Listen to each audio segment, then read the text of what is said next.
தற்போது நமது தலைமைச் செய்தியாளர் மகாலிங்கம் இணைப்பில் இருக்கிறார். மகாலிங்கம், இந்த வழக்கு விசாரணை தற்போது தீவிரமடைந்திருக்கிறது என்றே எடுத்துக்கொள்ளலாம். தற்போது டிடிவி தினகரன் சென்னைக்கு அழைத்து வரப்பட்டிருக்கிறார். சென்னையில் எந்தெந்த இடங்களில் அவரை வைத்து விசாரிக்க திட்டமிடப்பட்டிருக்கிறது என்ற தகவல் உங்களிடம் இருக்கிறதா? நிச்சயமாக சென்னைக்கு அவர் அழைத்து வந்து விசாரணை நடத்துவதே மிக முக்கியத்துவம் வாய்ந்த ஒன்றாக இந்த வழக்கில் பார்க்கப்படுகிறது. குறிப்பாக இவர் சுகேஷுக்கு லஞ்சமாக பணம் கொடுத்தார் என்ற குற்றச்சாட்டை நிரூபிக்க அடுத்த கட்ட ஆதாரங்களை திரட்டுவதற்காக சென்னை அழைத்து வரப்பட்டிருக்கிறார் என்று டெல்லி போலீஸ் வட்டாரம் நமக்கு தெரிவிக்கிறது. குறிப்பாக இவர் அடையாறில் உள்ள அவரது வீட்டிற்கு அழைத்து சென்று விசாரணை நடத்த திட்டமிட்டிருப்பதாக டெல்லி போலீசார் தரப்பில் சொல்லப்பட்டிருக்கிறது.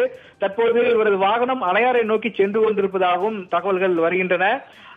இவர் சிபிஐ அலுவலகத்தில் பெசன்ட் நகரில் உள்ள சிபிஐ அலுவலகத்திலும் வைத்து விசாரிக்கக்கூடிய வாய்ப்பு இருப்பதாகவும் டெல்லி போலீஸ் வட்டாரங்கள் நமக்கு சொல்லியிருக்கிறார்கள். மேலும் ஈசிஆரில் உள்ள ஒரு தனியார் ஹோட்டலுக்கு அழைத்து சென்று விசாரணை நடத்தவும் போலீசார் தற்பொழுது முடிவு செய்திருப்பதாக சொல்லப்பட்டிருக்கிறது. சென்னையில் 2 நாட்களுக்கு மேலாக இவர் தங்கி இருக்கக்கூடும். இவருடன் மல்லிகார்ஜுனா அவர் நண்பர் கைதாகியிருக்கிறார். அவரும் உடன் அழைத்து வந்திருக்கிறார்கள். எங்கெல்லாம் இந்த பணப்பரிமாற்றம் என்பது நடைபெற்றது, அதாவது இரட்டை இலை சின்னத்தை மீட்பதற்காக 50 கோடி ரூபாய் பேரம் பேசப்பட்டதாகவும் முதல் கட்டமாக ஒரு கோடியே 30 லட்சம் ரூபாய் பணம் கைமாறியதாகவும் சொல்லப்பட்டிருக்கிறது. இந்த கைமாறிய பணத்தினுடைய மூலம் என்ன, யாரெல்லாம் இதில் சம்பந்தப்பட்டிருக்கிறார்கள் என்பதை கண்டறிவதற்கான அடுத்த கட்ட விசாரணை முயற்சியாக டெல்லி போலீசார் இந்த சென்னை பயணத்தை பார்க்கிறார்கள். இந்த பயணத்தில் கிடைக்கும் முக்கிய தகவல்கள் எல்லாம் எடுத்து அடுத்ததாக முக்கிய பிரமுகர்களை சம்மன் அனுப்பி அந்த நபர்களிடம் விசாரணை நடத்தும் தற்பொழுது சென்னை போலீசார் திட்டமிட்டிருக்கிறதாக சொல்லியிருக்கிறார்கள். எனவே இந்த விசாரணை வளையம் விரிவடைய வாய்ப்பு இருக்கிறது இந்த சென்னை பயணத்தின் மூலமாக என்று டெல்லி போலீசார் மிகவும் நம்பிக்கையோடு தெரிவிக்கிறார்கள். கூடுதல் ஆதாரங்கள் கிடைக்கும் பட்சத்தில் இன்னும் பல முக்கிய பிரமுகர்கள் விசாரணை வளையத்திற்குள் கொண்டு வரப்படுவார்கள் என்ற தகவலும் டெல்லி போலீசார் தெரிவித்திருக்கிறார்கள். மகாலிங்கம், கைது செய்யப்பட்டிருந்த சுகேஷ் சென்னை அழைத்து வரப்பட வாய்ப்பு இருக்கிறதா? அவரிடம் அவரை அழைத்து வந்து அவரிடம் சேர்த்து விசாரணை மேற்கொள்வதற்கு ஏதாவது வாய்ப்பு இருக்கிறதா? இந்த வழக்கை பொறுத்த வரைக்கும் 3 நகரங்களில் விசாரணை என்பது நடத்த டெல்லி போலீசார் திட்டமிட்டிருக்கிறார்கள். அதாவது சென்னை, டெல்லி மற்றும் பெங்களூரு, அது மட்டுமல்லாது கொச்சின் அழைத்து செல்லவும் திட்டமிட்டிருக்கிறார்கள். இந்த 4 நகரங்களில் விசாரணை நடத்துவதற்கான வாய்ப்பு இருப்பதாகவும் அதற்கான ஆதாரங்கள் இருப்பதாகவும் காவல்துறை தரப்பில் தெரிவிக்கப்பட்டிருக்கிறது.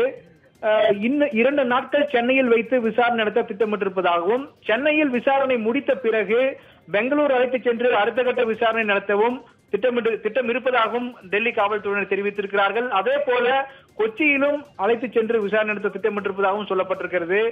இந்த அழைத்து வந்ததன் மூலமாக எந்தெந்த பகுதியில் இருந்து பேச்சுவார்த்தை என்பது நடைபெற்றது, எந்தெந்த பகுதியில் இந்த பண பரிவர்த்தனைக்கான ஆதாரங்கள் எங்கு இருந்தது, இது குறித்த விசாரணை நேரடியாக இருக்கும் என சொல்லப்பட்டிருக்கிறது.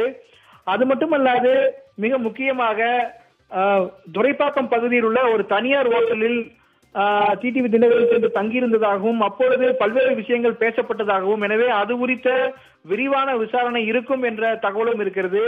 எனவே அடுத்த 2 நாட்களுக்கு சென்னையில் வைத்து டிடிவி தினகரன் மற்றும் அவரது நண்பர் என்று சொல்லப்படக்கூடிய மல்லிகார்ஜுனா ஆகியோரிடம் டெல்லி போலீசார் விசாரணை நடத்த இருக்கிறார்கள். தற்பொழுது இவருக்கு பாதுகாப்பாக சென்னை போலீசார் கூட இருக்கிறார்கள், உடல் அழைத்து வருகிறார்கள் என்ற தகவலும் சொல்லப்பட்டிருக்கிறது.